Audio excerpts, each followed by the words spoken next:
अस्सलाम वालेकुम, कैसे हैं आप लोग? उम्मीद है ठीक होंगे। अच्छा ये अब आप लोग जो हैं वो जिन लोगों ने ज्वाइनिंग कर ली होगी, आज उन लोगों को एक ज्वाइनिंग लेटर मिला होगा जिस पे आपने साइन किए होंगे।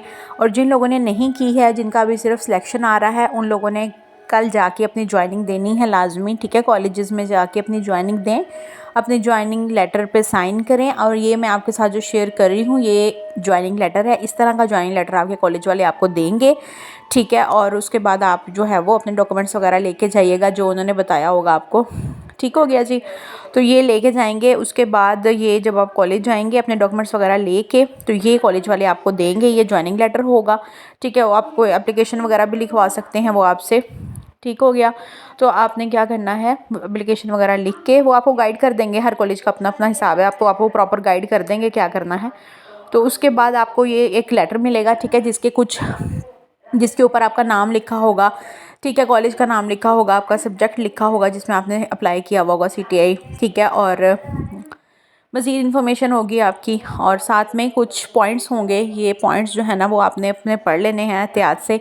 इसके ऊपर आपकी पे लिखी हुई है, ठीक है, स्टाइपेंड लिखा हुआ है, टाइम लिखा हुआ है जो कि 50,000 है आपका फीस। सॉरी, जो पे होगी वो 50,000 है, स्टाइपेंड कहते हैं इसको, क्योंकि ये कॉन्ट्रैक्ट बेस्ड जॉब है। ठीक है, तो इसके अलावा आपका जो टाइम मेंशन किया हुआ होगा कि कब से लेके कब तक आपकी, जिस दिन आपकी ज्वाइनिंग होगी उस दिन से लेके जहाँ तक आपकी जॉब एंड होगी उस टाइम तक एक पूरा टाइम पीरियड लिखा हुआ होगा। ठीक है, जैसा कि अब ये ग्रेजुएट कॉलेज का है तो इस पर उन्होंने लिखा हुआ है जुलाई तक है। ठीक है, आप अपना देख लीजिएगा, जब आप ज्वाइन करेंगे तो आपको पता चल जाएगा क्या है आपका टाइम। उसी पूरे टाइम में आपका ये कॉन्ट्रैक्ट चलेगा।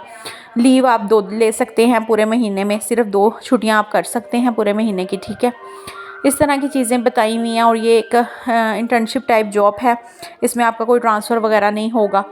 ठीक है, और आपको जो भी, अगर आपने कोई भी डॉक्यूमेंट्स फेक दिए हुए या बोगस दिए हुए तो वो जब भी उन्हें पता चलेगा वो आपको खारिज कर सकते हैं, निकाल सकते हैं वहाँ से। ठीक हो गया जी। तो इस तरह की चीज़ों का आपने ख्याल रखना है, कोई फेक डॉक्यूमेंट नहीं देना, जो है आपका बस वही देना है, ओरिजिनल। उसके बाद आपने वहाँ पे जब काम करना है तो बहुत सारी मतलब एहतियात से काम करना है, आपकी वजह से कोई भी लॉस ना हो, कोई मसला ना हो। ज्वाइनिंग पीरियड वगैरह आपका जो है वो 2 से 3 दिन का टाइम होता है, उसमें आपने डिसाइड करके ज्वाइन करना होता है। तो जैसे कि अब सिलेक्शन हो चुकी है आप लोगों की, आप लोगों के नाम के आगे लिखा होगा सिलेक्शन, जिन लोगों के नाम के आगे लिखा हुआ है अपना पोर्टल ओपन करके देखें, मेरिट लिस्ट चेक करें। तो कल, अगर तो आपने अभी तक ज्वाइनिंग नहीं दी तो कल अगर आपके नाम के आगे सिलेक्शन लिख दिया है उन्होंने, तो फिर आपने कल जाके ज्वाइनिंग देनी है अपनी। ठीक है, जिन्होंने आज दे दी अच्छी बात है। उसके बाद है जी नो राइट टू रेगुलर, मतलब आप रेगुलर नहीं हो सकते इसमें जब तक कोई ऊपर से अपडेट नहीं आ जाती, क्योंकि ये कॉन्ट्रैक्ट बेस्ड होती है। पहले भी जितनी बार भी CTI आए हैं 6 महीने बाद ख़त्म हो जाते हैं। इस बार 7 महीने भी टाइम है, और जो BS वाले हैं उनके 10 महीने का टाइम है। उसके बाद एक्सपीरियंस सर्टिफिकेट आपको मिलेगा इसके बाद। ठीक है, जो आपने CTI की काम किया उसका बाद आपको एक्सपीरियंस भी एक्सपीरियंस सर्टिफिकेट दिया जाएगा। इस तरह की सारी चीज़ें जो है ना इस एग्रीमेंट पे मेंशन्ड होंगी, इसके नीचे आपने साइन करने हैं। ठीक है, और उसके बाद ये आपको कॉपी आपके एक प्रोवाइड कर दी जाएगी, इसको आपने अपने पास रख लेना है। ठीक है, और उसके बाद इस तरह से आपकी जॉब स्टार्ट हो जाएगी, और यही ज्वाइनिंग लेटर है, इसी पे जाके आपने साइन करने हैं और ये रिसीव करना है। ठीक हो गया जी। तो इस तरह फिर जब जहाँ सिलेक्शन लिखा हुआ है वहाँ पे ज्वाइंट आ जाएगा आपके नाम के आगे, और फाइनली आप ज्वाइंट हो जाओगे। और कुछ बच्चे पूछ रहे थे कि अगर हमने एक कॉलेज पे ज्वाइन किया तो दूसरे में जा सकते हैं, तो नहीं। अगर आपने ज्वाइन कर लिया है, ज्वाइनिंग लेटर साइन कर लिया है कॉलेज में जाके, और उन्होंने आपके नाम के आगे ज्वाइन लिख दिया है, तो बाकी कॉलेजेस वैसे ही आपको अब देखेंगे ही नहीं, वो स्किप कर देंगे और उससे नीचे वालों को बुला लेंगे। ठीक है, जिन्होंने अब 3 4 5 कॉलेजेस में अप्लाई किया होगा वो एक कॉलेज में अगर कर लेंगे ज्वाइन, तो बाकी बच्चों को मौका मिलेगा दूसरे कॉलेजेस का, उससे नीचे जो भी होंगे। तो इस तरह से बस चलता है इसका सिस्टम। इसी तरह अगर आप इसको जॉब को छोड़ते हैं, कभी भी छोड़ते हैं, चाहे हफ्ते बाद छोड़ें, चाहे महीने बाद छोड़ें, चाहे 2 दिन बाद छोड़ दें, चाहे आप आधे बीच में सेशन में छोड़ दें, तो सिंपल है, वो आपसे जो नीचे बच्चा होगा, मेंबर होगा, उसको बुला लेंगे।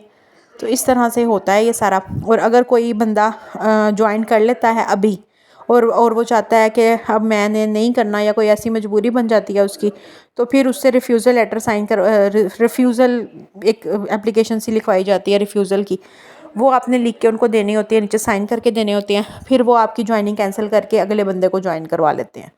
तो बस इस तरह का सिस्टम है सारा। तो यही सारी बात थी जो मैंने कहा एक दफ़ा मैं आपके साथ शेयर कर दूँ इसके हवाले से भी, ज्वाइनिंग लेटर वगैरह के हवाले से। बाकी अब आपकी ज्वाइनिंग इंशाल्लाह हो गई है, बस गुड लक, अल्लाह ताला आपको कामयाब करे। कोई भी बात पूछनी हो कमेंट सेक्शन में पूछ सकते हैं।